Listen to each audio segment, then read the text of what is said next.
My name is Cliff Muncie, and I'm the Director of Media for America's Remedy. And we're going to be talking a little bit about original nullification, a little different than something that you're used to, a blueprint to reestablish the states. I'll tell you a little bit about who we are. We're America's Remedy. Our mission is learning history to restore our future. America's Remedy is a nonpartisan educational think tank focused on reestablishing America and her demi-sovereign states on a free and constitutional foundation. Our primary goal through education is to ignite a peaceful counter-revolution among the American people and to reclaim our lawful states, or body politics, which were annulled by the Second American Revolution, also known as the Reconstruction Acts. I'll tell you a little bit about our speaker and our founder, John Ainsworth. He's a husband and father of two. He took 2 years off of work in 1995 for study to try to figure out where America went off track. He has over 22 years of study. He's been involved in over 24 cases, and he's been involved in a movement to reestablish the original state of North Carolina. He's been a host and co-host and guest on a number of talk shows and radio shows, and without further ado, I'd like to go ahead and introduce to you John Ainsworth.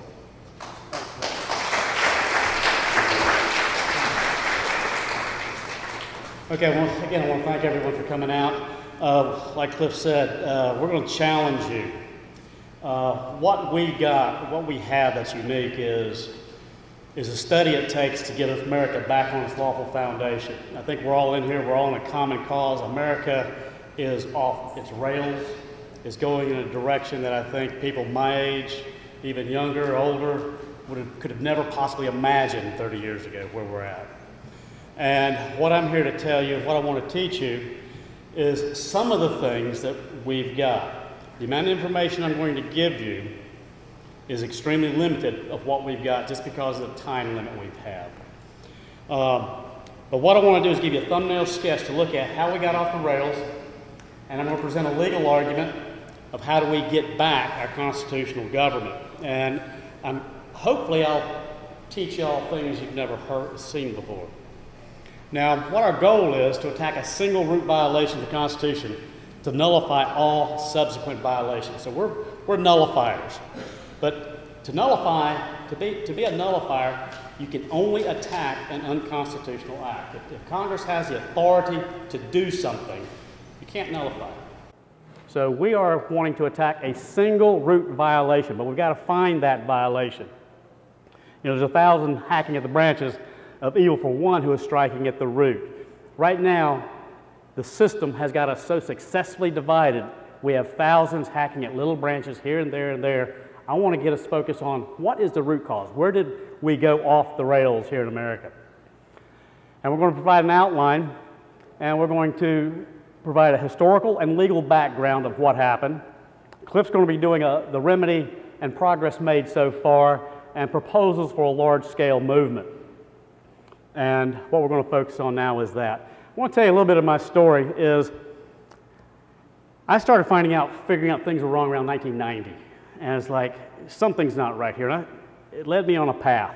And I'm going to start taking you a little bit down that path to show you where I got my conclusions from and what led me down this path. This is a Senate Report 93-549. This was put out in November 1973, and the title of this is Emergency Power Statutes, Provisions of Federal Law Now in Effect Delegating to the Executive Extraordinary Authority in Times of National Emergency. And I'm just going to read from this first paragraph. Let's just highlight a couple things here. It says, a majority of the people of the United States have lived all their lives under emergency rule. For 40 years, freedoms and governmental procedures guaranteed by the Constitution have, in varying degrees, been abridged by laws brought into force by states of national emergency. How many people here were taught in school that we've lived all our lives under emergency rule? There's the United States Senate report. Do you think this is something that's worthwhile noting? Okay, this is them telling us about it. He says, and in the United States, actions taken by the government in times of great crisis have, from at least the Civil War, in important ways shaped the present phenomenon of a permanent state of national emergency. How many have been told we're in a permanent state of national emergency? And that from at least the Civil War it's been going on. Well, this gives me an idea. Maybe we need to look at the Civil War, and maybe there's more that happened in that time frame. Is the United States Senate a reputable place to get information that's telling on itself? I know we don't have a lot of trust, but they're talking about some serious stuff here. This was not a junior report. This was Adlai Stevenson III, Charles Matthias, Frank Church were the committee members on this. This was the heavy hitters. And let's get another. The Williamsburg Resolve. This is the Republican Governors Conference of 1994, and it says this: here and in other colonial capitals, the nation's founders first debated the idea of independence and the fundamental principles of freedom. Then the challenge to the liberties of the people came from an arrogant, overbearing monarchy across the sea.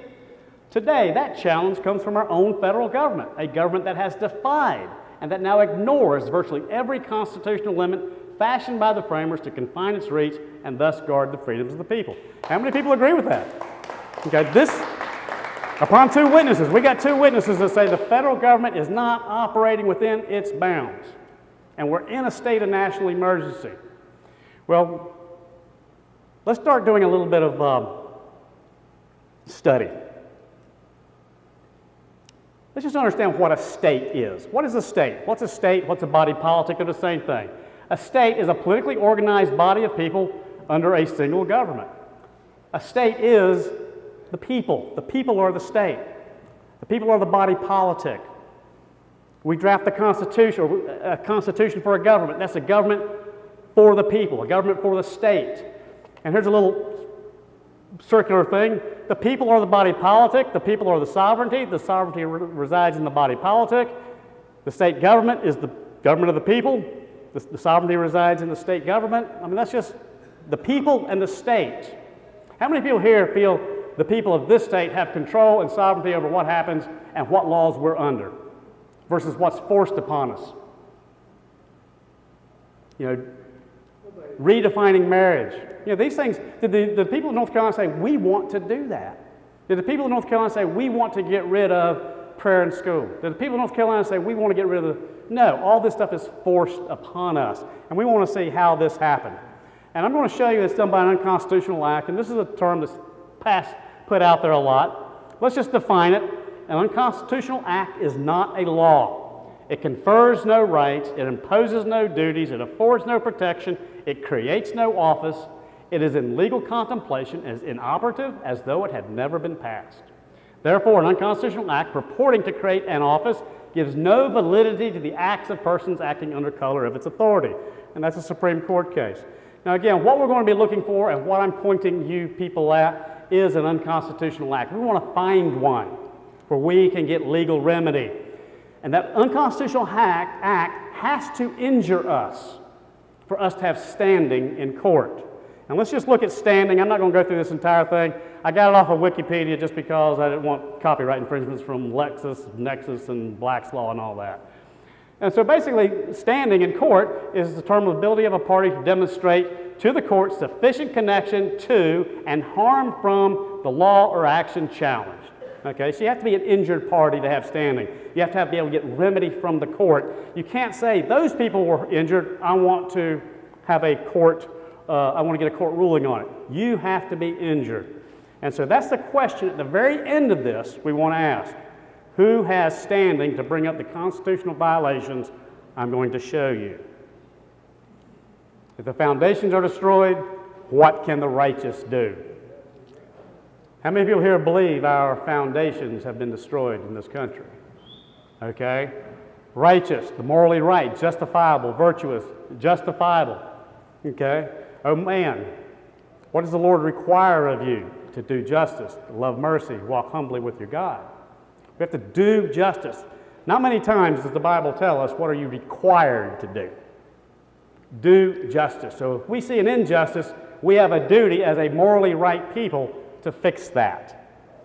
Now, I'm going to start showing you what our founders laid out and said would get the cat out of the bag. What is it that would allow the federal government to go from a limited federal government to an unlimited one? How many people feel that that change has happened? We've gone from a limited government to an unlimited one. Well, let's just read what James Madison had to say in the Federalist Papers. This is Federalist 39, and this is the Federalist Papers. They're deciding, do we have a national government or do we have a federal government? Now those terms are pretty much interchangeable. But then it was a big thing. Federal is federation. Nation is one. And what he's saying is that the Constitution is going to operate in a federal and a national aspect. The national aspects are the limited federal rights. We're going to wage war as a nation. We're going to print money as one common money. We're going to treaty with other nations as a nation. But each state keeps its federal individual sovereign status unless it interferes with something the federal government's doing. So James Madison says this: the idea of a national government involves in it not only an authority over the individual citizens, but an indefinite supremacy over all persons and things, so far as they are objects of lawful government. Among a people consolidated into one nation, this supremacy is completely vested in the national legislature.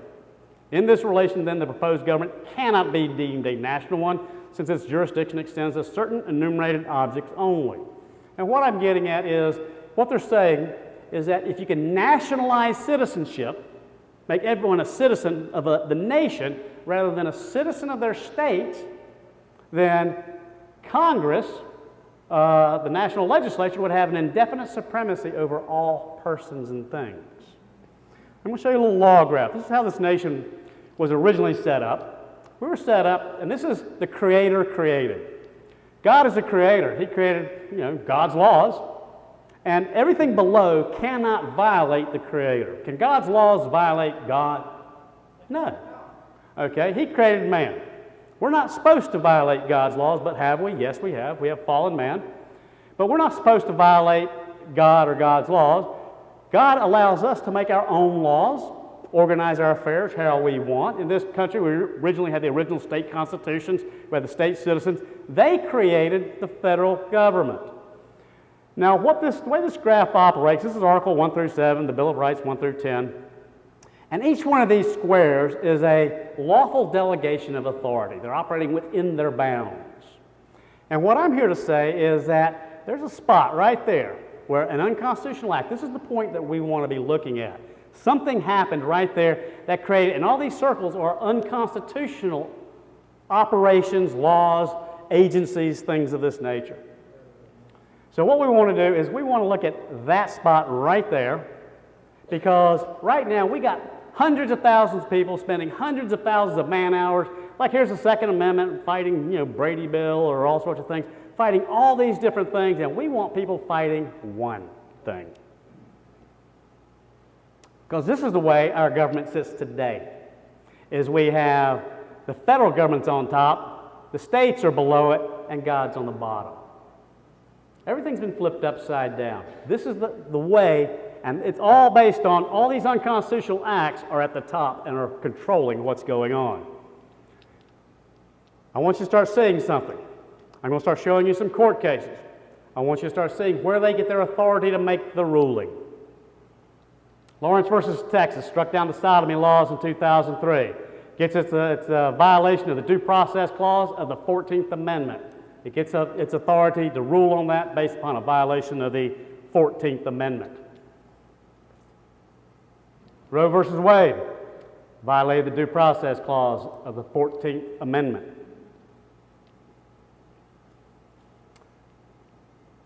FEMA, another one of those agencies created. Stone versus Graham, display of the Ten Commandments on public property is unconstitutional through the 14th Amendment. Therefore, it's unconstitutional as violating the Establishment Clause of the First Amendment, and it goes on to say, as applied to the states through the 14th Amendment. Department of Education, indoctrination. Abington School versus Shemp, Murray versus Curlette, Madeline Murray O'Hare taking prayer out of school. We hold that each of these, that the practices at issue and the laws requiring them are unconstitutional under the Establishment Clause as applied to the states through the 14th Amendment. Department of Energy is another one of those usurpations, doesn't need to be there. Wong Kim Ark. Wong Kim Ark was a Chinaman born in the United States. And this is the case that what people call anchor babies, where if you're born here, you become a citizen, okay? So that ruling, that if you're born here, you become a citizen, and this is one of the only countries that does this, okay? Don't think this is anywhere else. It says all persons born or naturalized. Well, basically, I think it's by virtue of the first clause of the 14th Amendment gives birthright here citizenship, this new change. What we want to do is if we can attack that one spot, and we're going to say that that one spot is the Reconstruction Act of March 2nd, 1867. We say that is the unconstitutional act that did all this. And if we can attack that one spot right there and have that declared unconstitutional, we get rid of all the usurpations, we put our nation back in place, because none of those things, unconstitutional act creates nothing. There's no authority for these to exist anymore.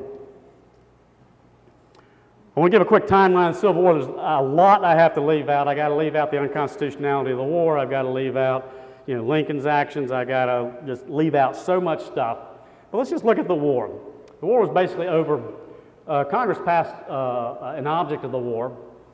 So the war was not for any purpose of conquest or subjugation.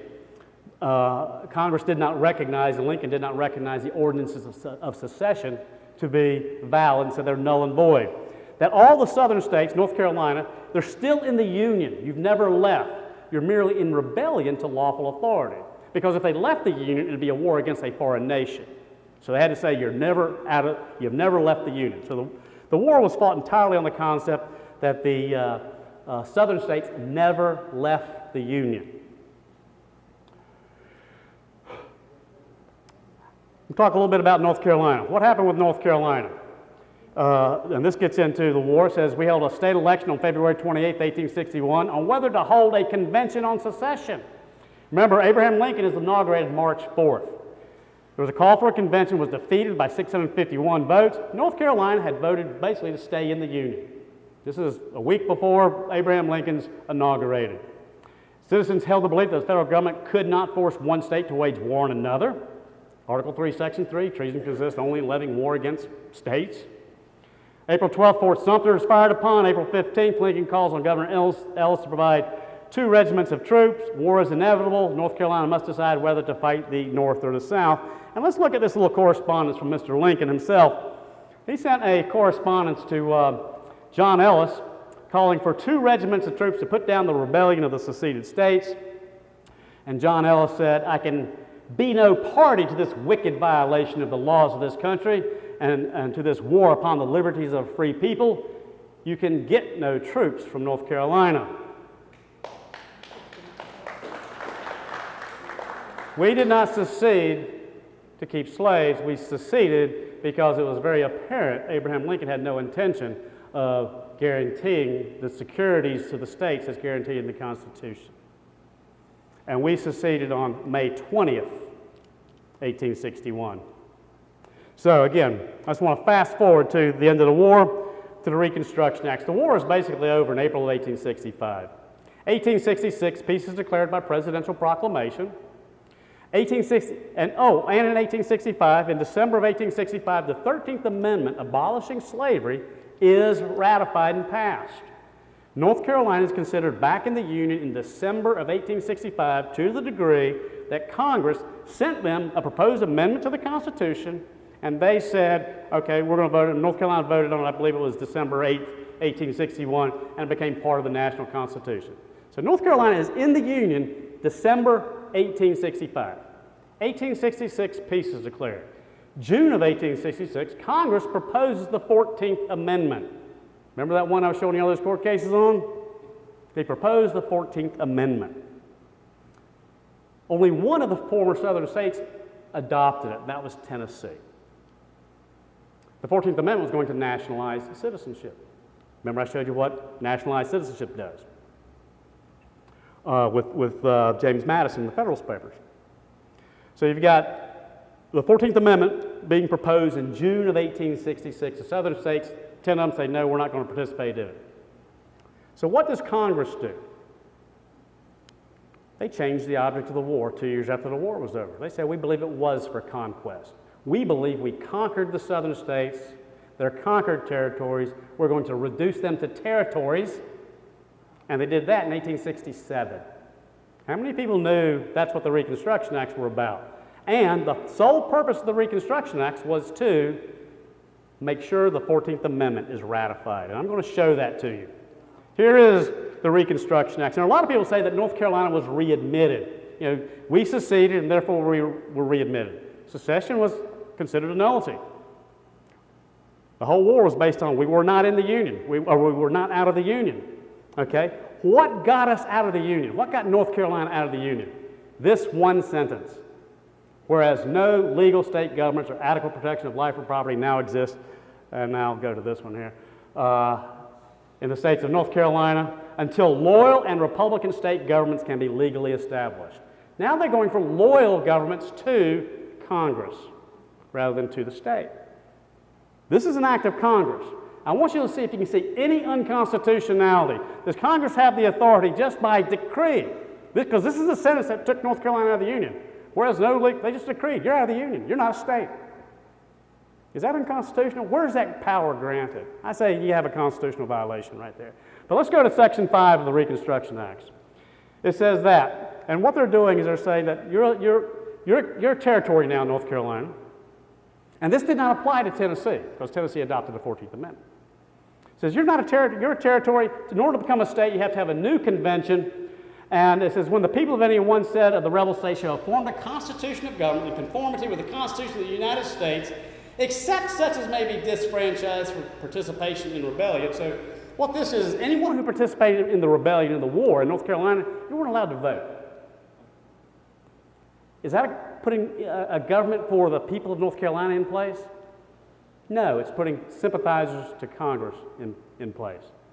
It says, and when said state, this new state that Congress is creating, by a vote of its legislature, shall have adopted the amendment to the Constitution proposed by the 39th Congress and known as Article 14, the 14th Amendment, and when such article shall have become part of the Constitution of the United States, said state shall be declared entitled to representation in Congress. So what they're saying is, we proposed the 14th Amendment in June, y'all denied it, we're going to annul you, and we're going to make a condition for you to come back in the Union is you're required to adopt the 14th Amendment, and it's required to become part of the national Constitution before you can seat senators and representatives. How many people were taught this in school? How many people see this as unconstitutional? There's no authority. This is what we're hacking at. They had no authority to do this. Here's Article 5 of the Constitution. How do you amend the Constitution? Congress shall propose amendments to the Constitution which shall be valid for all intents and purposes, provided that no state without its consent shall be deprived of equal suffrage in the Senate. There were no senators sitting in any of those 10 states when this amendment was done. Did it follow the amending process? Is this the way we amend the Constitution? If Congress has enough power to sit there and just declare states nullity until they get the majority that they want? This is what we're living under today. The Journal for the Committee of 15 on Reconstruction. This is the committee that's going to push Reconstruction. I'm going to start showing you this concept of nationalizing citizenship, nationalizing civil rights. We've got this concept of civil rights, and civil rights are out there, and we have this Pavlovian response. And when we hear the term civil rights, we got to say, oh, those are great, it's for the black people. And we want to find out whether that's true or not. Because maybe they're not for just blacks to give them civil rights. Maybe it's to nationalize everyone and take away all of our rights. But I'm just going to propose that. And I want you guys to see if maybe that's what's happening here. So here is the Journal and the Committee of 15 on Reconstruction. They give a little bio on some of the guys that were on the committee. And this is a bio on John Bingham. And he says, as has been said, he particularly desired to have the civil rights of the individual put into special keeping of the national government. And it is not too much to say that had it not been for his untiring efforts, the provision for nationalizing civil rights would not have found a place in the 14th Amendment. Sound like they're trying to nationalize citizenship? Civil rights should properly be called national rights. Rights you get from the nation. Let's keep going. James G. Blaine, radical Republican in Congress. He was one of the senators from Maine. He gave a speech in August of 1866. Remember, the 14th Amendment was proposed in June, so this is only a month later. He's going to his constituency. Reconstruction hadn't happened yet. And he says, in making this extension of citizenship, and this is United States citizenship, is what I'm talking about. Are you a United States? This status, that status did not exist when this nation was, or when this federal union was founded. It was created in 1866, this status. So he said, in making this extension of citizenship, we are not confining the breadth and scope of our efforts to the Negro. It is for the white man as well. We intend to make citizenship national. This is a sitting United States congressman. In his autobiography, he goes on. He says, as the vicious theory of state rights had been constantly at enmity with the true spirit of nationality, the organic law of the Republic, which is the Constitution, should be so amended that no standing room for the heresy would be left. The first section of the constitutional amendment, which includes these invaluable provisions, is in fact a new charter of liberty to the citizens of the United States, is the utter destruction of the pestilent heresy of state rights, which constantly menace the prosperity and even the existence of the Republic, and is the formal bestowment of nationality upon our system. They're proud of this. He goes on. He says, he's talking about these new state constitutions like North Carolina's, this new constitution put into place by Reconstruction. He says, all were ordained in the spirit of liberty, all prohibited the existence of any form of slavery, and all heartily recognized the supreme sovereignty of the national government as having been indisputably established by the overthrow of the rebellion, which was undertaken to confirm the adverse theory of state rights. He's not done. Again, the 14th Amendment, and this gives the opening section of the 14th Amendment, settle all conflicts and contradictions on this question. And the question is, where do your rights come from? Where does your citizenship come from? Does it come from your states, or does it come from Congress? Come from your state or from Congress? He says the opening section settle all conflicts and contradictions on this question by a comprehensive declaration which defined national citizenship and gave to it precedence of the citizenship of a state. All persons born or naturalized in the United States and subject to the jurisdiction thereof are citizens of the United States and of the states wherein they reside. These pregnant words distinctly reverse the origin and character of American citizenship. Instead of a man being a citizen of the United States because he was a citizen of one of the states, he is now made a citizen of any state in which he might choose to reside because he was antecedently a citizen of the United States. The consequences that flowed from this radical change in the basis of citizenship are numerous and weighty. It's a radical change. Well, do you think that something of this nature, maybe there were some constitutional challenges to the Supreme Court? Yes, there were. There were 4 of them. I'm only going to go over 2 of them. This is Georgia v. Stanton. Here's what the Supreme Court ruled. The state of Georgia is going up saying, because what the Reconstruction Acts did, you had the states that were in place, well, they redeployed the military to the states to militarily take them over and control them as a territory, again, 2 years after the war is over. And so the state of Georgia is saying, Supreme Court, you got to stop this deployment of the military into our states. And here's what the Supreme Court said. A bill to restrain the defendants who represent the executive authority of the government from carrying into execution certain acts of Congress, the Reconstruction Acts, inasmuch as such execution would annul and totally abolish the existing state government of Georgia, is not within the jurisdiction of this court.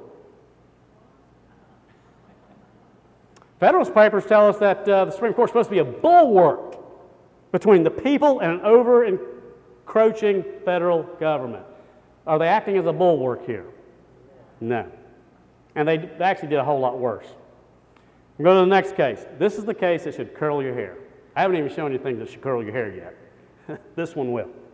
Ex parte McCardle. McCardle was an editor of the Mississippi newspaper, writing in his paper against the Reconstruction Acts, this new government that's being forced upon him. Well, all the Reconstruction Acts were vetoed by the president, Andrew Johnson. He said they're unconstitutional. Who drafts his vetoes? The Attorney General. Okay, so the Attorney General has told him these are unconstitutional, drafts his vetoes. Well, who is supposed to defend the United States in an action against it? The Attorney General. Well, ex parte McCardle, they're challenging the Reconstruction Acts. That means the Attorney General is supposed to support the Reconstruction Acts. Well, he said this. The Attorney General was Henry Stanberry, and this is out of the New York Times, the case of William H. McCardle. And it says, he had, in accordance with his convictions, answered that they were illegal and void, and had advised the President not to approve them. This being his opinion, he could not, of course, take the other side of the question. Therefore, he had to decline to argue it here. He had left it to be argued by those who believed in the doctrine. He had given notice to General Grant, in consequence of which other counsel had been employed. He basically told the War Department, go hire an attorney. The Attorney General is not defending this. We don't believe in it. Well, who defended McArdle, saying Reconstruction Acts are unconstitutional? Jeremiah Black. Who's Jeremiah Black? He was Chief Justice of the Pennsylvania Supreme Court, United States Attorney General, United States Secretary of State. This guy know the law? Yes. He's saying Reconstruction is unconstitutional. He's defending McArdle. He says this, and this is actual the debate before the Supreme Court. So this is published in the New York Times, March 3rd, 1868. You can go look it up. A state election was going on which was superintended entirely by the Army, which by means of bayonet drove one set of voters to the polls and drove another away from them. Remember, all the people who participated in the war, you're not allowed to vote. Drove them away. The whole thing was accomplished by naked terrorism. And when an unarmed and peaceful man expressed his opposition to such proceedings through his own newspaper, he was told he should not do so and was ordered into custody. Which of the two parties was guilty of intimidation, the accused or the accuser? It was said McArdle hindered Reconstruction. He says Congress desired that a certain constitution or form of government should be adopted and submitted to the people for their decision, or it was submitted to a portion only of the people of Mississippi. The act of Congress made a show for the expression of approbation or disapprobation, approval or disapproval. McArdle was not among those who were in favor of that Constitution. This is said to be hindering Reconstruction, the commission of a crime which there was a right to punish. He says, these acts of Congress admitted to no shade of ambiguity. They were intended to deny the regular administration of justice to one section of the country. If these acts are valid, then the trial by a jury was abolished in 10 states of the Union and might be abolished in all the remainder when Congress might think proper. There was no chance of the people escaping from the body of this death except by saying that the Reconstruction Acts are null and void. Okay?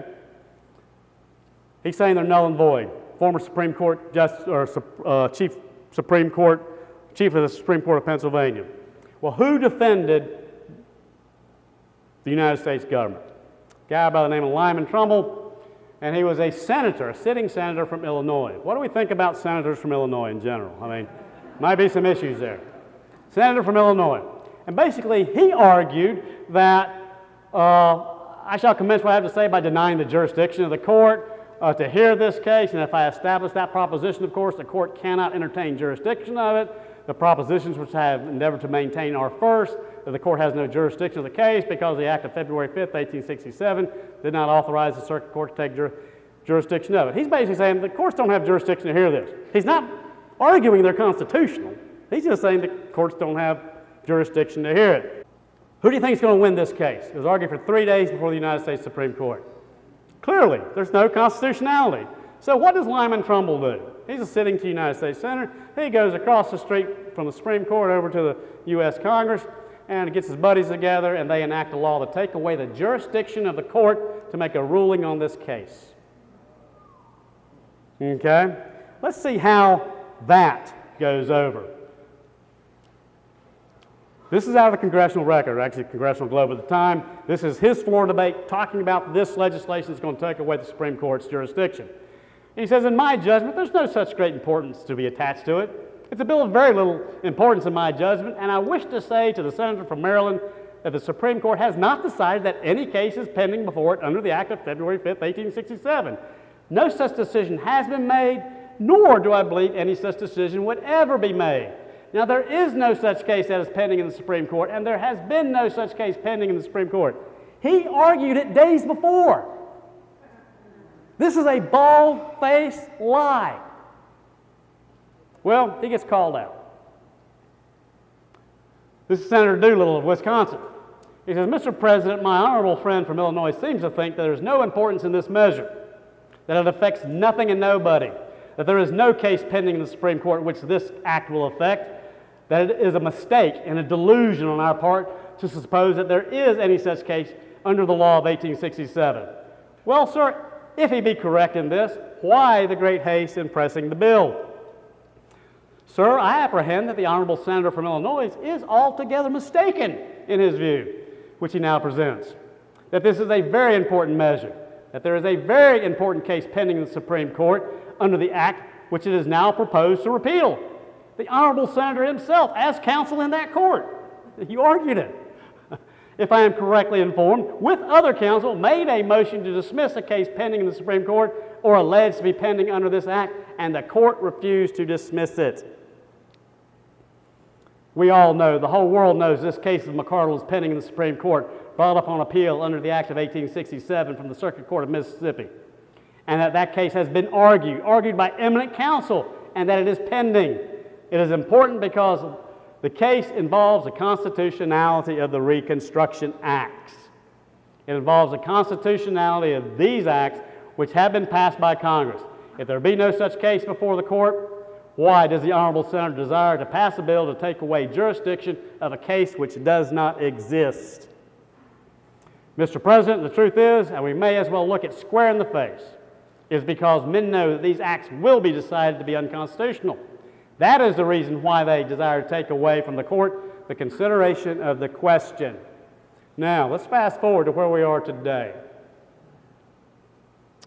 This book, Landmark Cases of the Supreme Court, modern book, and this is how it summarizes the arguments on behalf. This is the McArdle case, and it summarizes it with this. It says, while the case was under advisement, Congress passed an act taking away the jurisdiction of the Supreme Court as defined by the Act of February 1867 in cases of habeas corpus, and the appeal was therefore dismissed for want of jurisdiction. McArdle was thereupon discharged, and this is what I want everyone to read. And no further attempt has been made to test the constitutionality of the Reconstruction Acts, which nationalized citizenship and gave Congress supreme sovereignty over all people. What we're about is outside the box, challenging the constitutionality of Reconstruction. Who's the injured party in Reconstruction when they annul the states? Original state citizens. Are United States citizens an injured party? No, they're a creation of Reconstruction. They're a beneficiary of the law. Okay? The injured parties are the original states. Are any original states in place today? One, us. Okay? And we're challenging this. I'm going to go one step further. Do y'all mind if we go just a little bit longer than we normally were supposed to go? Thank you. Let's look at North Carolina.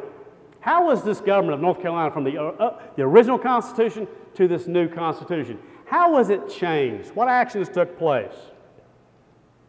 This is a military order. This is a military order from Brevet Lieutenant Colonel, United States Army, Williams, to Jonathan Worth, Governor of North Carolina, talking about General Order number 120, removing him from office. Military order is removing the governor of North Carolina from office. And he sends that to the governor. How many people have ever been taught about the surrender letter of the state of North Carolina? Never. Okay, good. Got one. Okay. Here it is. July 1st, 1868. When was the war over? 1865. North Carolina was considered back in the Union in 1865. 1866 we were considered in the Union. 1867 they annulled us, and now, 1868, something's about to happen. Here's the text of this letter. I'm just going to read the one section of it, because this is the surrender of the original state. And what's a state? That's the body politic and everything, and their government of North Carolina. He says, and it's from the governor of North Carolina to the governor of North Carolina. Okay? He says, I do not recognize the validity of the late election under which you and those cooperating with you claim to be invested with the civil government of the state. You have no evidence of your election save the certificate of a Major General of the United States Army. I regard all of you as, in effect, appointees of the military power of the United States, and not as deriving your powers from the consent of those you claim to govern. Knowing, however, that you are backed by military force here, which I could not resist if I would, I do not deem it necessary to offer a futile opposition, but vacate the office without the ceremony of actual eviction offering no further opposition than this, my protest. I would submit to actual expulsion in order to bring before the Supreme Court of the United States the question as to the constitutionality of the legislation on which you claim to be the rightful governor of the state, if the past action of that tribunal furnished any hope of a speedy trial. We saw what the Supreme Court was doing. He's not getting a lot of hope by looking at the Supreme Court. He says, I surrendered the office to you under what I deem military duress, without stopping, as the occasion would well justify, to comment upon the singular coincidence that the present state government is surrendered, as without legality to him whose own official sanction but 3 years ago declared it valid. Anybody see a legal challenge that could come up here? See anything illegal that happened in this time frame that we might have some remedy and we can get back to our lawful foundation? Is the law a radical way to redress your rights and get your rights vindicated? All we've got is a legal argument, but you have to have standing, injured party, you have to have states. Well, remember that said that has never got before the Supreme Court, has never been challenged? We got it to the Supreme Court in January of 2012. And I'm not going to go over a lot of it, but this is, did Congress exceed its limited and enumerated powers when, through the Reconstruction Act, it authorized military force to nullify the constitutional government of North Carolina? We got this to the United States Supreme Court in 2012. They chose not to hear it. You know, they get to pick and choose what they want to hear. These are the parties. The petitioner, and again, this is one of our citizens. He was declared a citizen of the original state of North Carolina. His oath of allegiance was the original Constitution of North Carolina, because he does not recognize the Constitution that was put in place by Reconstruction, which is the one still in operation. And I know we got a lot of politicians in here and stuff, but we got to call it, you know, the truth. We're going to get remedy when we all learn what the truth is. And let's look at some of the Supreme Court rulings on the 14th Amendment. Elk versus Wilkins, 1884. The persons declared to be citizens are all persons born or naturalized in the United States and subject to the jurisdiction thereof. The evident meaning of these last words is not merely subject in some respect or degree to the jurisdiction of the United States, and we're talking about United States citizens, but completely subject to their political jurisdiction and owing them direct and immediate allegiance. And let's just do a little quick recap. The idea of a national government involves in it an indefinite supremacy over all persons and things. This supremacy is completely vested in the national legislature. This is our problem. This is how they got a hold of us. We have to attack this. We don't have enough time to go through all the information that we've got. Believe it or not, I've got 10 times more information than this to help flush all this stuff out. Show a little quick video here. If we did have national government or national citizenship, how much power would the federal government have over the individual citizen?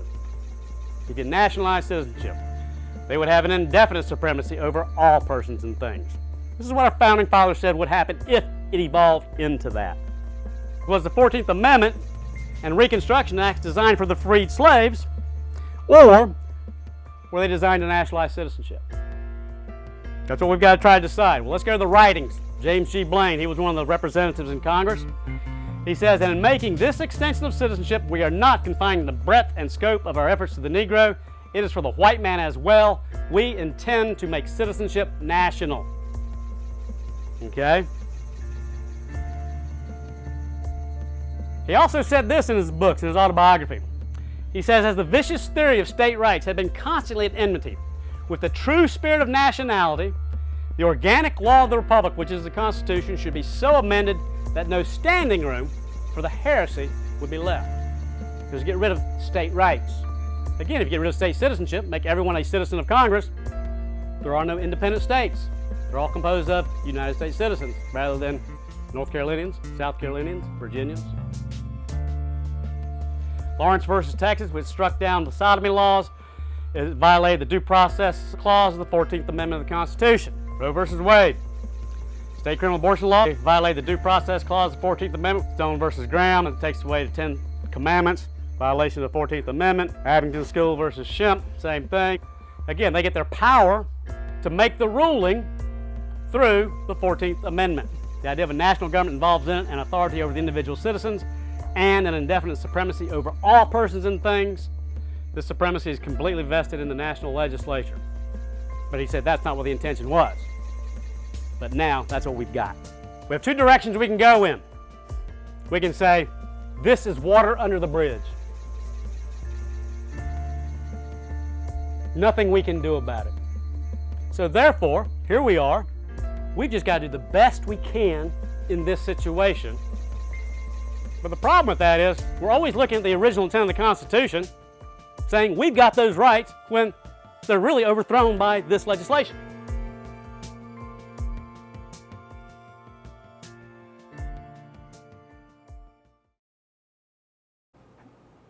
You go to Raleigh, and if you go to the original Capitol building, you'll see the two and a half presidents. Andrew Jackson's kind of claimed by South Carolina too. 2.5 presidents from North Carolina. You'll see James K. Polk, Andrew Jackson, Andrew Johnson. Here's Andrew Johnson. I want you to look at what he's got holding in his hand. It's the Constitution. Remember, he's the one that vetoed all these acts. And in his veto of the Third Reconstruction Act, July 19, 1867, he said this: "The remedy must come from the people themselves. They know what it is and how it is to be applied, with abiding confidence in their patriotism, wisdom, and integrity, and still hopeful of the future. And that in the end, the rod of despotism will be broken, the armed heel of power lifted from the necks of the people, and the principles of a violated Constitution preserved." Andrew Johnson, defender of the Constitution. How many people are taught that Andrew Johnson is a defender of the Constitution? How many are taught that he's the most vile, wicked, worst president we ever had? Okay. Might be a reason for that. And let's just go to George Washington in amending the Constitution. He says, "If in the opinion of the people, the distribution or modification of the constitutional powers be in any particular wrong, let it be corrected by an amendment in the way which the Constitution designates. Let there be no change by usurpation. For though this, in one instance, may be the instrument of good, it is the customary weapon by which free governments are destroyed." We had a constitutional amendment put in by usurpation, armed power. It destroyed free governments. How many people feel you have a free government in North Carolina? We don't. We're trying to get people to get together and learn this so that we can get our states back and out of the grip of the federal government. And I'm going to turn it over to Cliff. Thank you, John. Thank you, Cliff.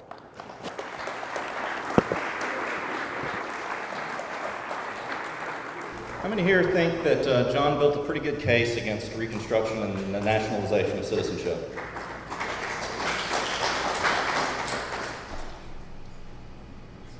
So that was the historical and legal background. I want to take us through a little bit of the remedy and the progress that we've made so far. And I want to tell you here, John did make a pretty good case, but he's got a lot more information to present. And we would love to come back and give a more lengthy seminar or presentation to you guys if we're welcome to do so. Hopefully education inspires action. We don't want to just be frustrated. We want to actually create a plan of action. Let me ask you a question. What gives an unconstitutional act power?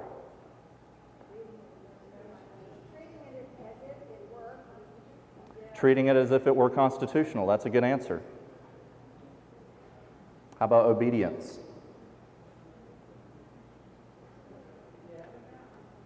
Now, John showed you a law graph earlier. I'm going to break it down here again just in a little bit different way.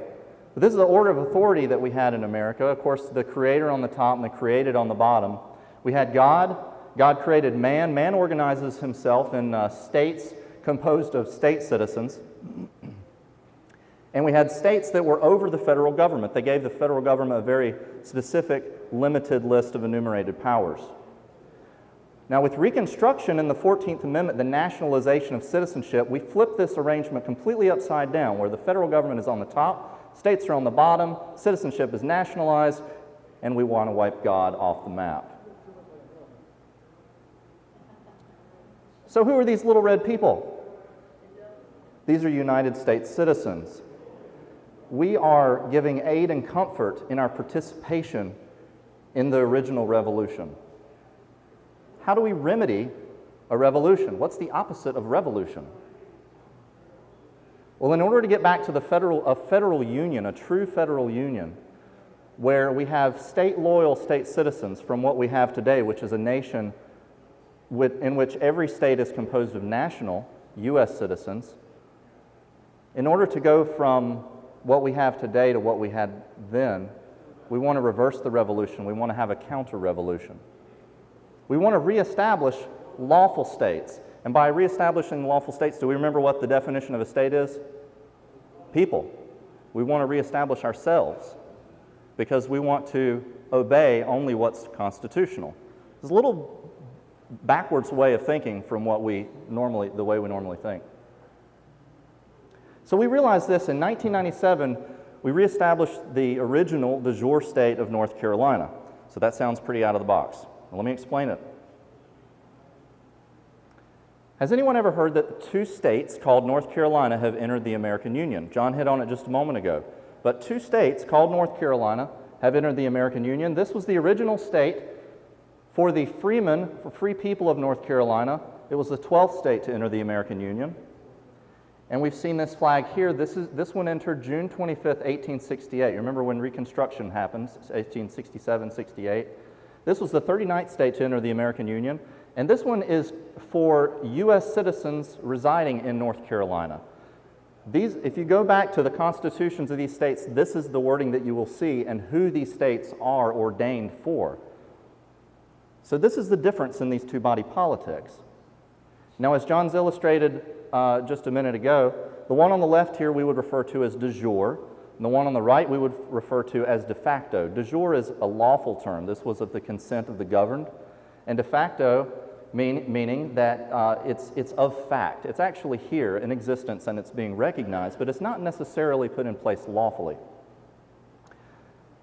So based on this determination and the things that John has talked about, in 1997 we reestablished the original state of North Carolina. Okay, so how do you reestablish a state? Well, we base this a lot on the Declaration of Independence, very grassroots originating type of document here. And we composed a Declaration of Reestablishment. This is the Declaration of Reestablishment for the state of North Carolina, titled the North Carolina American Republic to keep it different in name from the de facto state. This is our Declaration of Reestablishment. You can see some signatures there and the seal. I want to read you just a little bit of this document to give you an idea of what it says. And this is available, if you want to look it up, it's available at ncrepublic.org if you would like to read the entire Declaration of Reestablishment. We, the inhabitants of North Carolina, know it is our duty and our right to reestablish North Carolina and to set an example for the nation to witness the reestablishment of a republic of free sovereign people, peacefully, openly, and without violence, in a manner never before seen in history. The reestablished state of North Carolina, the North Carolina American Republic. We gave notice. We actually sent notice to Governor Jim Hunt at the time and Bill Clinton. John can tell you some very interesting stories about certain people coming to knock on his door, and those are some fascinating stories. We established under the pre-Reconstruction Constitution of December 18, 1776. We hold regular elections. We have taxes and the Treasury. We have officers and representatives. We have regular public meetings, and we have citizens around the state. How many people knew that not only was there another state of North Carolina operating here, but that we do have citizens of that other state here? Those citizens bring legal challenges, and we have been at every level of the judicial system. John also showed you that we had a case approaching the Supreme Court as well. So here we are. We have a fairly small group. How many have ever actually heard of the North Carolina American Republic in this room? I'm not seeing any hands. Let the record show. So fairly small group of people. Is our goal to get a ruling? Are we just going to go into the court system, we're going to show them all these fascinating facts, and they're going to say, okay, guys, you're right, here are the keys, we give up? No, not quite. Our goals are twofold. Number one, by doing this, we're building a record. So we're building a legal record. You can actually go, again, to ncrepublic.org, and you can see our citizen court cases and what we've been doing with that. We have all kinds of different results. I'm not going to get into those today, but we'd be glad to tell you about those again if you guys invite us back. Our other point is that we want to bring awareness. We want publicity for these things. When we go in there, we don't want just 2 or 3 people showing up to the courthouse. We want 20, 30, 50, 500. We want a lot of people showing up to these things. Let's put more pressure on the system. So what's our end game? I had a lady ask us this the other day. What's your end game? So I thought, you know what? I'm going to put this question in here. Our end game is to see every state reestablish. It is, after all, America's remedy and not just North Carolina's remedy. Which leads me to our last point today, a proposal for a large-scale movement. This is a concept I'd like for you to bring to you guys today. So what are our hurdles moving forward? I told you we're a fairly small group, and some of our hurdles, which we realize, and there are many hurdles that we realize, and I'm sure you guys could come up with some other hurdles. But I want to identify with 2 today. First of all is education. How many people knew that Reconstruction and national citizenship, most people are proud to be called U.S. citizens. You know, how many people believe that that's actually a bad thing? So education, we need education on this stuff. I went to a private school, my wife was homeschooled. First time we saw John, my wife ended up in tears. She didn't realize the things about Lincoln that John was teaching. She didn't realize the things about Reconstruction. She's probably going to get at me later for telling this information. But so education, we need education. We've got a few ideas for education. One thing is we want to get into the homeschool movement. And we've got a curriculum in progress, but we need help with that. And so we're here to recruit. We're here to recruit folks to help us and to help us develop this movement. Educators and materials. I highly encourage you before you leave to go by our table and check out some of our books and our videos. We've got DVDs. We've got a lot of online resources. Has anybody checked out our YouTube channel here? Anybody? We've got a ton of videos on there, and we try to tape these presentations so that folks can share them all around. We try not to charge for things when we can. We try to, get by, but check out our channel there. And we need your talent. Again, we're here to recruit folks. We need teachers and educators. What's the other thing? The other thing is fear. Education is kind of easy to talk about. You may get lambasted for things. You may get criticized for educating things that are unpopular. But when you start talking about reestablishing a state, when you start talking about changing people's allegiance to something and going into court, that strikes fear into people's eyes. You can see that. And we don't blame you. We've been to these court cases, and it's difficult. In the beginning of change, the patriot is a scarce man, and brave, and hated, and scorned. But when his cause succeed, the timid join him, for then it costs nothing to be a patriot. Do I have any karaoke singers here tonight? I like karaoke. That's good. So we're going to have a little karaoke later? Yeah. Oh, I'm getting hands coming up. Boy, we got volunteers. Yeah. So do you ever get fearful, when you've got to go up on stage by yourself? This is me. This is a little place in Floyd, Virginia called Dogtown. It's a little pizza restaurant. We were having a good time. Cliff, get up there and sing us some Johnny Cash, right? Some Johnny Cash. So, get up there and sing us some Johnny Cash. So, I'm being pressured, and nobody likes to be pressured. And there was quite a bit of people there. I've sung before, but there's a good number of people there. But what if you can get your friends to come along with you? If you can get other people to come along with you, that makes it a little easier. It's not as hard to go up that way. Well, look at these folks here. There's just some other people that were there that night. Look how much fun they're having. They're not only not afraid anymore, they're actually having a blast. I mean, look at these folks. This guy's waving his fist. I don't know what he's doing. Smiling guy over here. And now they're actually people are coming up from the audience and dancing in front of them. They're having so much fun. So it draws a crowd. So fear. This is the concept that I want to present to you tonight. And it's a fairly early concept. So we want your help in developing this.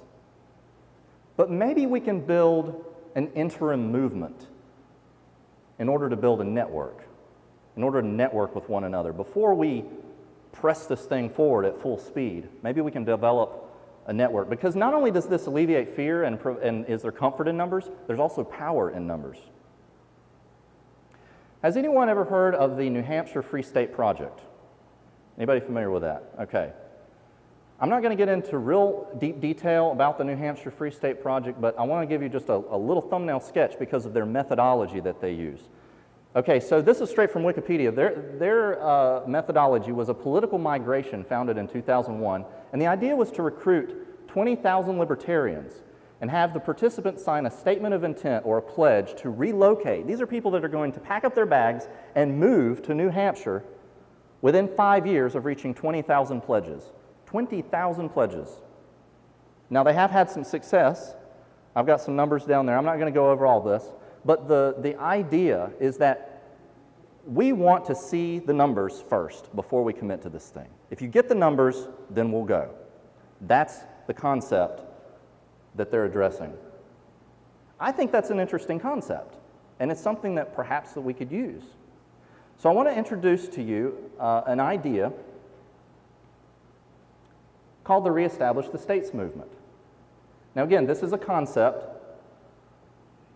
but just imagine that process being applied to what we're talking about today, an interim movement whereby folks visit a website, you've got marketing, a lot of information exchange being involved. Yes, I will reclaim citizenship in my reestablished state, my body politic that you guys are working on here, when 50,000 pledges are reached. Now 50,000 sounds like a lot. We've always said 1/2 of 1%, 0.5% of the North Carolina population. But it could be any number. We're not set on that. It could absolutely be any number. This is just a graphic. I just want to illustrate this for you. And the beautiful thing about this is there's no relocation necessary. We may attract some folks. Hey, guess what the folks in North Carolina are doing? They're reestablishing their state. That is pretty wild. We may get some other people, but you don't have to move. You're right here. All you're doing is you're changing your allegiance from this United States citizenship and its benefits and its allegiance, its support, and you're wanting that system to die off because you are reclaiming your state citizenship in your reestablished state. So what interest have we had so far? Well, we did a webcast, 2012 actually. We've got a list here of, these were people that called in from various states. So 13 states, we had people from 13 states call in. This is the list. And so I can go on and tell you a little bit more about things that we've heard, things that we've been talking about with people, and the results that we've seen. But for right now, I just want to tell you that this is the blueprint for America's Remedy as we have it so far. We want to continue talking with you. This is the blueprint. You guys are the rebuilders. Let's talk. And on that note, we're going to move to question and answer. And I want to have my helpers, whoever, Jill, Milo, if you want to go ahead and grab the clipboards. And they're going to be passing clipboards from one end of the room to the other here. And feel free to give us your information. And we'd love to get in touch with you. There's so much more that we can go over. And I think that's about it for now. I appreciate your time and attention. And John's going to take some questions for us. Thank you.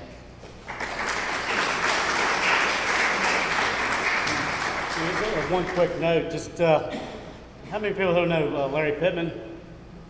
How many saw the little lightning rod thing where he said the Civil War was unconstitutional? Did y'all see that? Article published in the Raleigh News and Observer. What was the response that was in the Raleigh News and Observer when they got their historians? They never said it was constitutional. They said it was necessary. So you got to look at these things. They're going around this stuff. They never claim it's constitutional. But go ahead. Let's take another question. What was the criteria for the interest in those states that were listed? It was surprising to see California there when they want to become a sanctuary state. I don't see them. Well, you got to remember, this is not the state legislature coming to us and telling us, oh, we're interested. These are citizens just like you guys. Oh, these numbers, it's interest only is what I would say at this moment. They are not in a position to reestablish.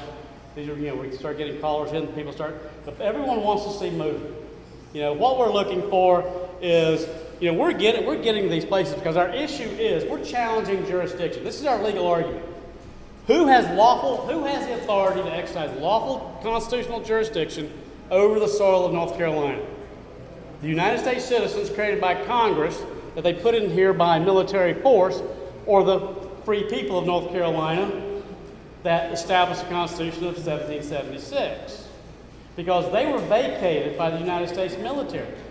and this new group, well, in order to have that injured party, in order to have standing in law, we've got to put that group of people back in place saying we have authority.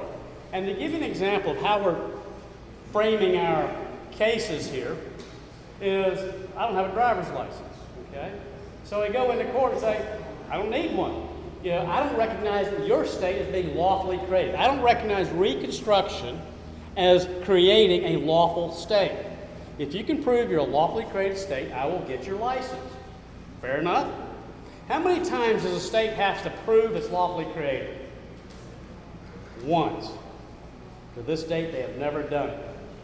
We're going to court case after court case. They just try to explain us away. And if we can get people who want to get this country back, will show up with these court cases saying, prove you're lawful. Quit running over these people. You know, the people, you know, you've heard the concept, the squeaky wheel gets the grease. The squeaky wheel of illegal immigration, does it get the grease? The squeaky wheel of Islam immigration, do they get the grease?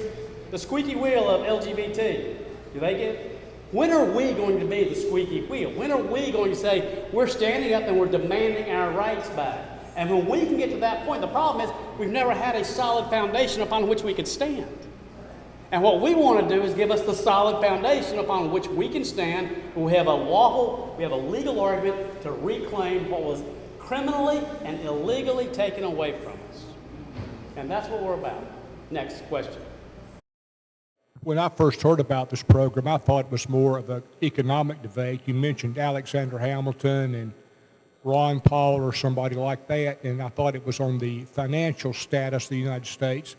I understand where you are tonight and how far you have to go, and it's so doggone far away, and it looks like to me it's been challenged many times before and maybe not even answered to or anything, but this is like Don Quixote tilting at a windmill. And that doesn't mean it's not going to happen, but it's going to take a long time.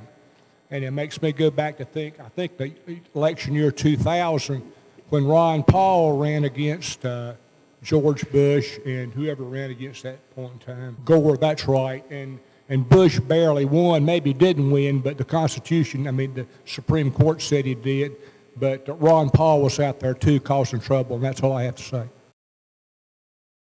Well, let me just say this about that concept is I think a lot of people get in their minds that we've got to have a majority to make this happen. An unconstitutional act. Does an unconstitutional act create a legal obligation for you to obey? No. We have an unconstitutional act putting this state in place. The only thing that keeps the state in place is people saying, I'm going to recognize it as legitimate. That's the only thing. And we've got a choice to make. If the foundations are destroyed, what did a righteous do? To justify the wicked and to condemn the innocent, both alike are an abomination to the Lord. If we justify a wicked state, it's an abomination. If you condemn the innocent, the people who want to put it back in place, this is an abomination. We got to decide, do we have the moral fortitude? Do we have the backbone? Do we have that fighting spirit to get this back? It does not take a majority. How many people did it take to rid this country of prayer in school? One. How many people did it take to to knock down all the sodomy laws in all the states? One. How many people did it take to get rid of the display of 10 Commandments in all public venues? One. An unconstitutional act is unconstitutional. It doesn't take a majority. It takes people willing to stand up for it. And so, you're right, it could be a Don Quixote. If we sit on our hands, we're creating a vacuum because nobody's doing anything. But that's a conscious choice. Sitting on the fence is a conscious choice to go along with the direction it's going in. How many people, I just want you to picture in your mind, graph this in your mind. What direction are we going in as a people financially? What direction are we going in as a people morally? What direction are we going into as a people liberty-wise? Okay? We can ride that train. Where's it going to go? Are we going to give our hope to the Republican Party that they're going to turn this thing around? I'm not talking about slow it down. I'm talking about stop it and take it back. The remedy comes from the people.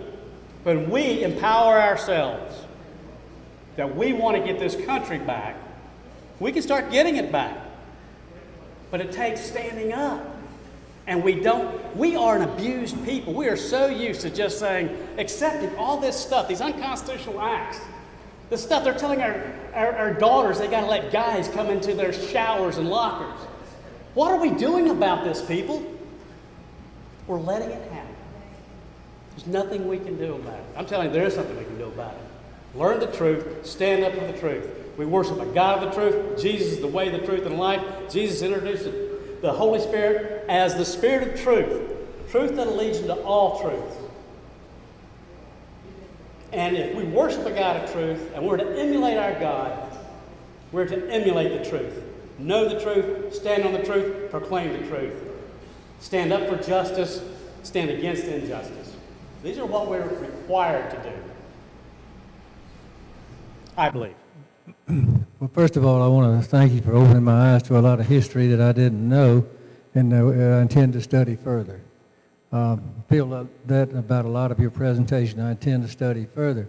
But when you first got started pointing out all the things that had been unconstitutionally adopted, actions taken, and pointed most of it to the 14th Amendment, virtually all of it, I thought what you were going to suggest is some way of repealing the 14th Amendment and replacing it with something else. I feel pretty darn confused. You've managed to do that. But I don't really understand what's wrong with being proud of being a U.S. citizen. I think anybody in America should be proud of being a U.S. citizen. And I served a lot of time in the military, and I didn't care whether somebody came from Mississippi or Massachusetts or New York or New Jersey or where they came from, if they were a good, strong American and would, have my back when I needed it, that sort of thing. So that's the main question I want to ask. Why couldn't you have chosen a course to attack the 14th Amendment more directly rather than trying to reestablish all the separate states, which I agree from what you've already told us, have been unconstitutionally established by those territories. That never should have happened, but it did happen, and now we are in the United States as U.S. citizens. I think we'd do a lot better to try to fix what we find wrong with the United States rather than trying to reestablish a confederacy. Well, we're not about reestablishing the Confederacy. This has nothing to do with reestablishing the Confederacy. This is actually putting the Union back in order. Okay, John, I Yeah. said I need to study more.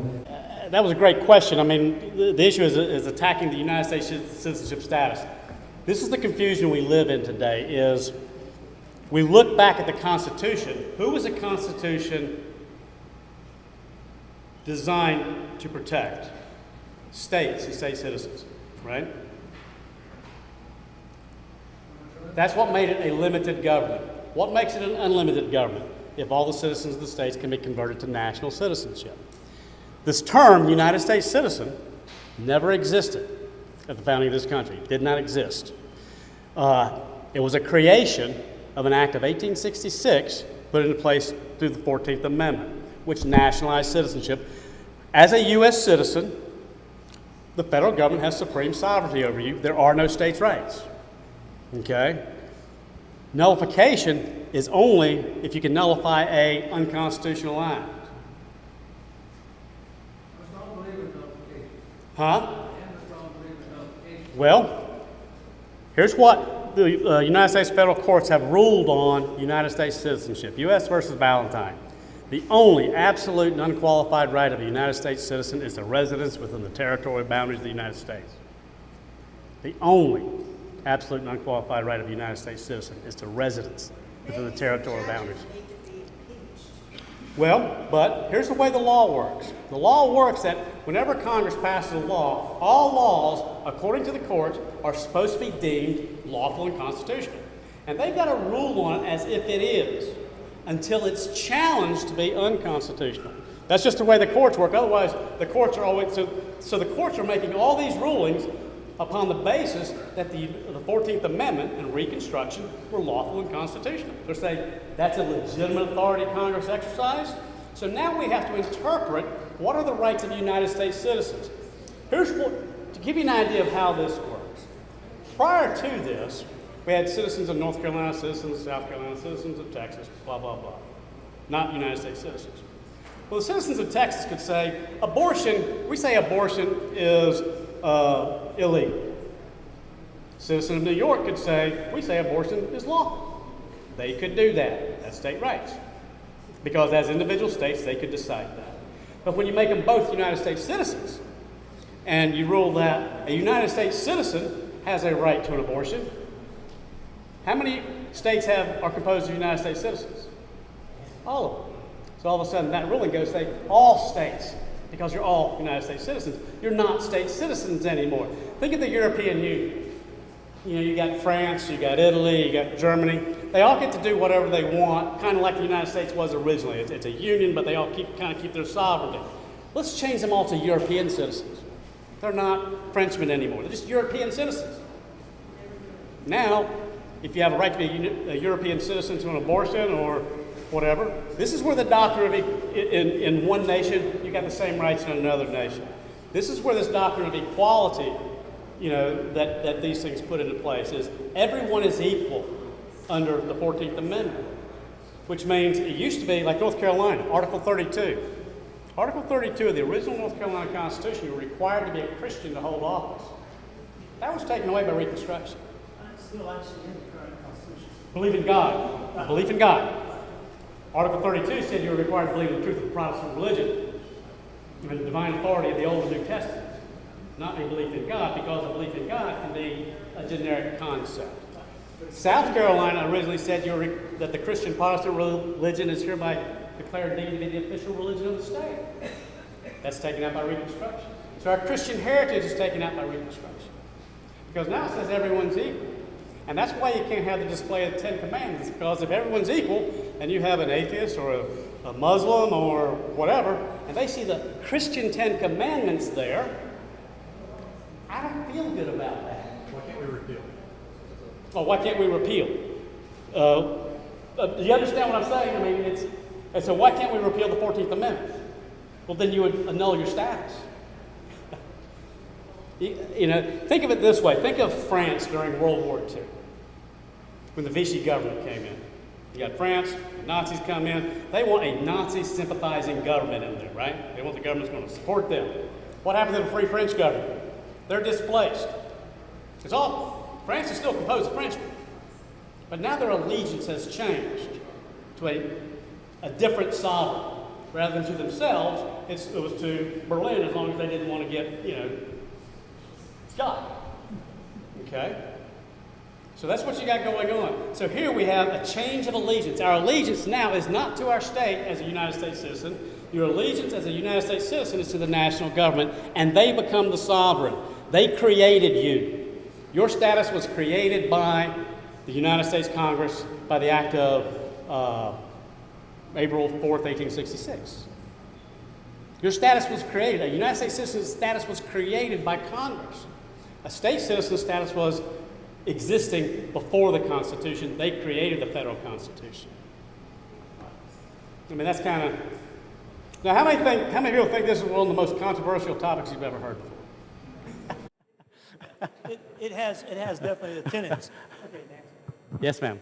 I wonder how many people are aware that the Section 5 of the Constitution of North Carolina says every citizen of this state owes paramount allegiance to the Constitution and government of the United States.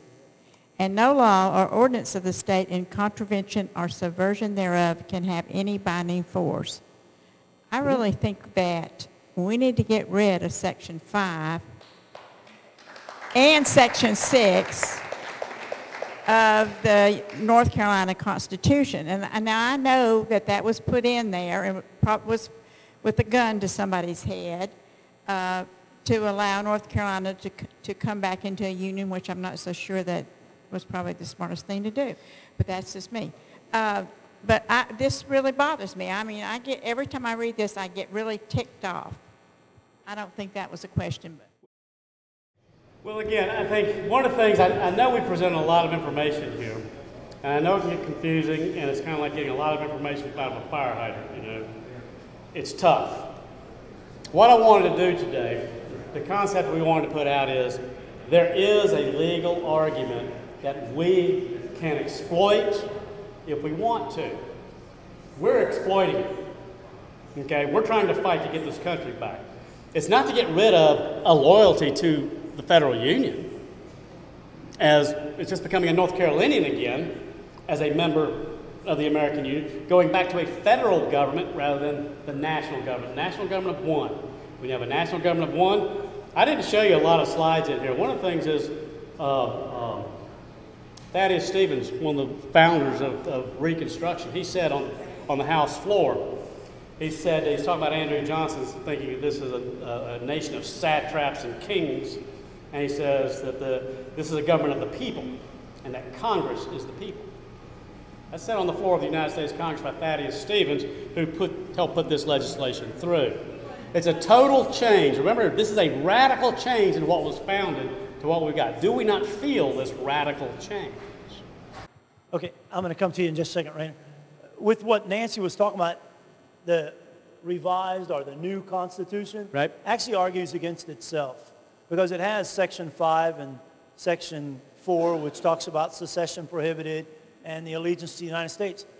All the while, Section 2 says sovereignty rests with the people that are governed. So, in my opinion, even our current legislators could use Section 2 to throw out Sections 4 and 5 if they had the courage. But you can put a little twist in there. You want to get rid of the whole thing and go back to the original one. I'm okay with that too, but 4 and 5 have no merit if 2 is valid. Either 2 is valid and 4 and 5 are meaningless, or 4 and 5 exist and 2 is debunked.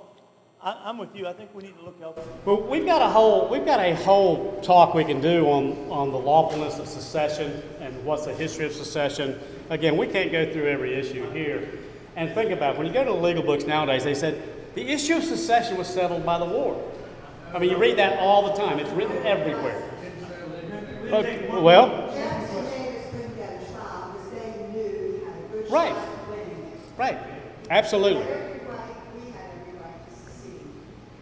Dan's point about the business of owing our allegiance to the government of the United States, and that there was another one in there that was similar. Michael Speciale put forth bills, 5 of them, to alter the Constitution, and that was one of the things that would have been removed. Unfortunately, this last General Assembly didn't do it. I am in total sympathy with what you want to do.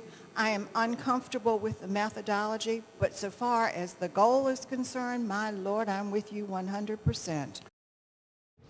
Well, thank you. And let me just address the methodology real quick, is that what the law says, if there's an unconstitutional act, and you believe it's unconstitutional, you are to disobey it. That's how the system works. And I believe this is unconstitutional. I believe this Reconstruction Act, the state they put into place at the point of bayonets, driving one set of voters away from the polls and another set to the polls, dictated by the United States Congress and the United States military, was illegal. It's a nullity and void. And so therefore, I got to do what McCardle does. I don't agree with it. I'm challenging it. They had the obligation in law to prove that was lawful. But the only way to challenge Reconstruction is you have to have standing. The only people injured by Reconstruction were citizens of the original states. Yes?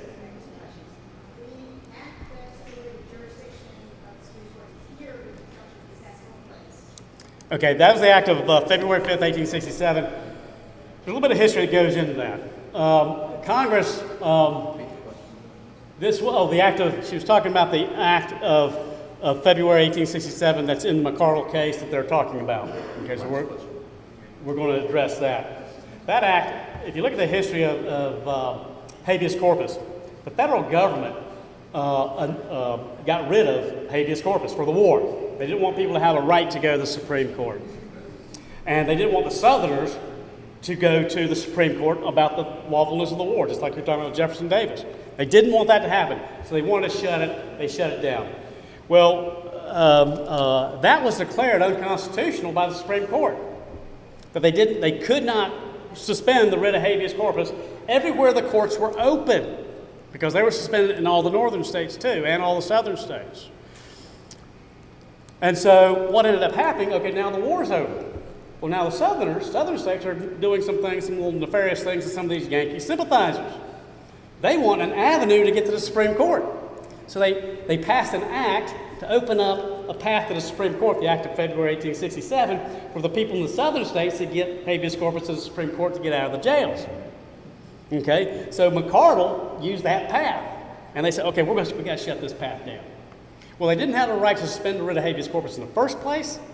That was unconstitutional. And so that act itself of being the remedy to this original unconstitutional nullification of habeas corpus, it wasn't even valid to begin with. And so what they did is they shut that down and said, we're shutting that avenue down as a path, and any case already pending, not just ones that might come up, and any case pending will be dismissed. Yeah, if you can find out that the Reconstruction Act is unconstitutional, do you really think that it would have any effect on the legitimacy of the 14th Amendment? The purpose and object of the Reconstruction Act was to annul states and allow them back into the Union only if they adopted the 14th Amendment. Okay? So that is not the way you amend the Constitution. Congress has no authority to annul states. So, the whole package, because the courts have ruled, when you start looking at the 14th Amendment, there's a whole nefarious weirdness about the 14th Amendment with New Jersey and Ohio and Oregon and going in and out and what the Secretary of State did. There's all sorts of things that happened right there. And so the courts have ruled that Congress gets to decide what a legitimate state is and that no one can challenge the legitimacy of the 14th Amendment on its face. But it doesn't say you can't challenge the legitimacy of the Reconstruction Act, which forced the passage of the Reconstruction Act, because the states that passed it were not legitimate state union. I was asked by Randy, do you want to kind of wrap up? If we could wrap up Q&A, and John, you can take more questions at the table. I'll be glad to. Yeah, we just got to get up. Let more respect everybody's time. We've gone like crazy a over. little bit. Thank you guys so much for the questions.